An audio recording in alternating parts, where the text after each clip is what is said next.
Assalamualaikum warahmatullahi wabarakatuh. Perkenalkan, nama saya Ummu Lutfiatur Rahmah dari Program Studi Pendidikan Guru Madrasah Ibtidaiyah Universitas Islam Negeri Profesor Ki Haji Saifuddin Zuhri, Purwokerto. Di sini saya akan menjelaskan materi tentang siklus air pada kelas 5, tema 8, subtema 1, pembelajaran 2. Manusia selalu membutuhkan air dalam kehidupan sehari-hari. Kegunaan air antara lain untuk keperluan rumah tangga, pertanian, industri, dan untuk pembangkit listrik. Begitu besarnya kebutuhan manusia akan air. Kita bersyukur air senantiasa tersedia di bumi.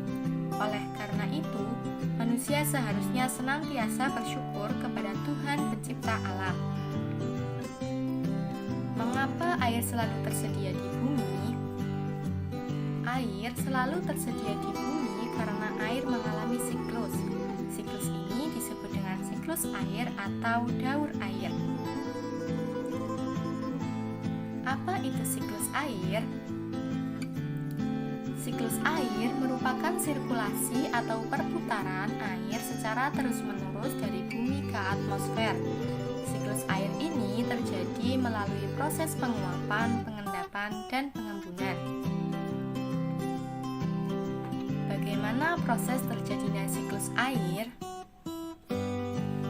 Air di laut, sungai, dan danau menguap akibat panas dari sinar matahari.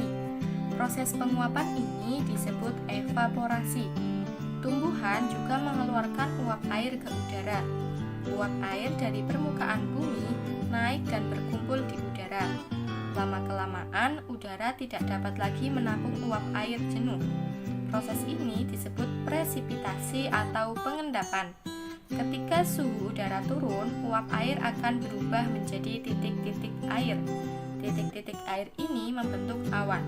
Proses ini disebut kondensasi atau pengembunan. Titik-titik air di awan selanjutnya akan turun menjadi hujan. Air hujan akan turun di darat maupun di laut. Air hujan itu akan jatuh ke tanah atau perairan. Air hujan yang jatuh di tanah akan meresap menjadi air tanah. Selanjutnya, air tanah akan keluar menjadi melalui sumur. Air tanah juga akan merembes ke danau atau sungai.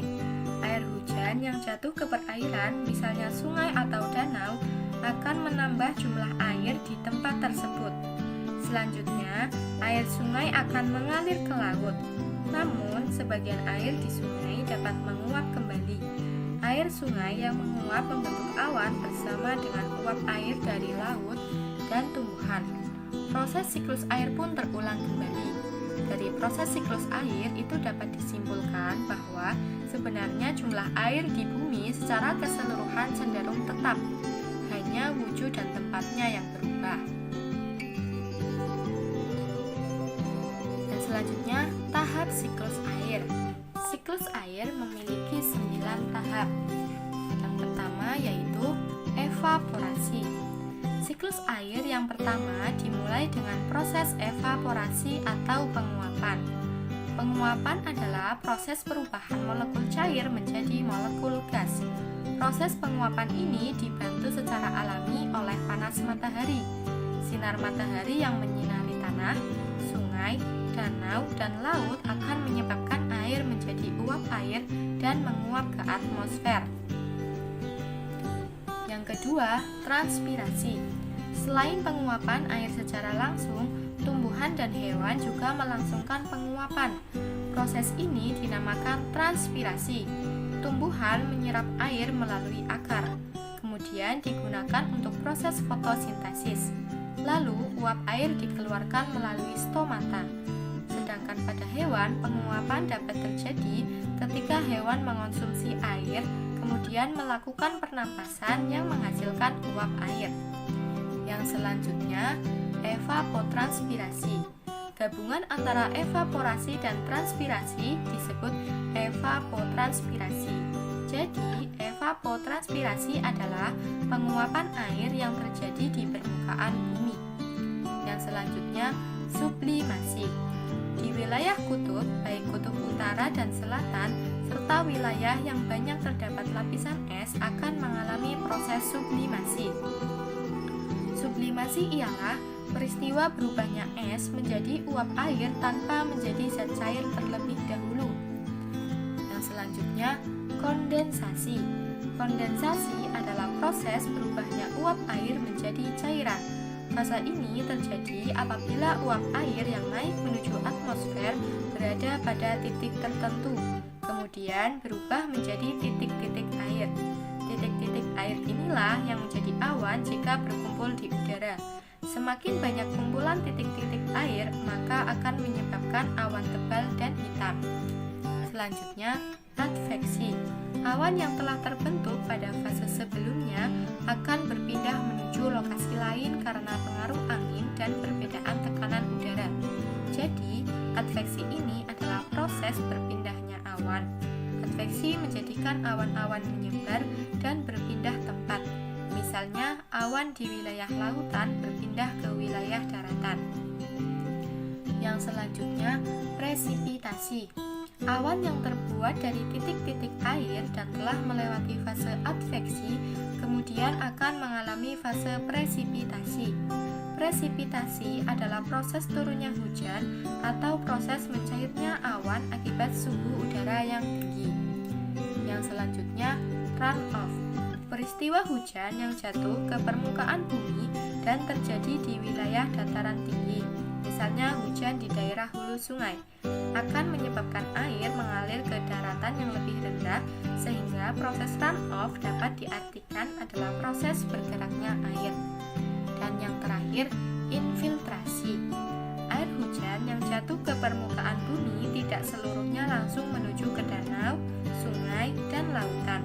Maka dari itu, air yang masuk ke dalam pori-pori tanah dan menjadi air tanah ini disebut fase infiltrasi. Kemudian setelah itu, air akan kembali ke siklus awal hidrologi, yaitu evaporasi dan seterusnya. Selanjutnya, apa saja jenis-jenis siklus air? Siklus air memiliki 3 jenis. Yang pertama yaitu siklus hidrologi pendek atau siklus kecil. Siklus hidrologi pendek atau sering dikenal sebagai siklus kecil merupakan siklus yang paling sederhana karena secara prosesnya hanya mencapai beberapa tahapan saja. Uap air yang terbentuk melalui evaporasi air laut kemudian akan diturunkan sebagai hujan pada daerah sekitar laut. Siklus ini tergolong siklus yang pendek karena tidak adanya proses adveksi atau pergerakan uap air oleh angin.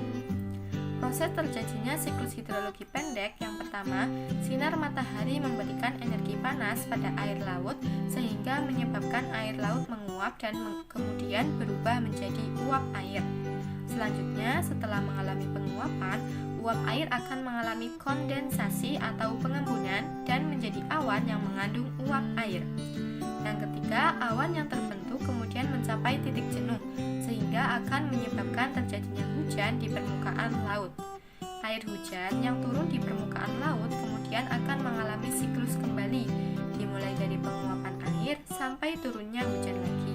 Hal ini terjadi berkelanjutan dan terus-menerus. Yang selanjutnya, siklus sedang. Sesuai namanya, siklus ini mempunyai proses dan tahapan yang cukup panjang atau sedang dibandingkan siklus hidrologi pendek. Siklus sedang ini umumnya terjadi di wilayah Indonesia. Uap air yang terbentuk dari proses penguapan air sungai, danau, laut, atau sumber air lainnya kemudian mengalami kondensasi yang terkonsentrasi membentuk awan karena proses adveksi. Awan yang terbentuk dibawa oleh angin kemudian bergerak menuju wilayah di dekat laut. Proses terjadinya siklus sedang yang pertama, uap air terbentuk akibat proses penguapan yang disebabkan karena pemanasan dari sinar matahari. Yang kedua, setelah proses evaporasi, uap air akan terbawa angin sehingga mampu bergerak menuju daratan. Selanjutnya, uap air akan membentuk awan dan berubah menjadi hujan. Selanjutnya, air hujan akan turun di permukaan kemudian mengalami run-off menuju sungai dan mengalir kembali ke laut. Yang ketiga yaitu siklus panjang. Siklus panjang adalah siklus air yang biasanya terjadi pada daerah yang beriklim subtropis atau 4 musim seperti musim panas, musim semi, musim gugur, dan musim dingin. Siklus air panjang dalam prosesnya sama seperti siklus sedang, akan tetapi perbedaannya terletak pada jangkauan daerah siklus panjang yang lebih luas dibandingkan siklus sedang. Dalam prosesnya, awan yang terbentuk dalam siklus panjang tidak langsung diubah menjadi air hujan, melainkan berbentuk hujan salju dan terbentuknya gletser. Proses terjadinya siklus panjang yang pertama, sinar matahari menyebabkan air laut menguap menjadi uap air karena proses pemanasan. Yang kedua, uap air akan mengalami proses sublimasi. Yang ketiga, proses sublimasi inilah yang menyebabkan uap air berubah menjadi awan yang mengandung kristal-kristal es. Kemudian awan akan bergerak terbawa angin menuju darat. Awan akan mengalami presipitasi turunnya hujan dalam bentuk salju. Salju yang menumpuk kemudian akan membentuk gletser. Gletser inilah yang akan mencair menjadi air kemudian mengalami runoff, mengalir ke permukaan tanah dan menuju ke sungai.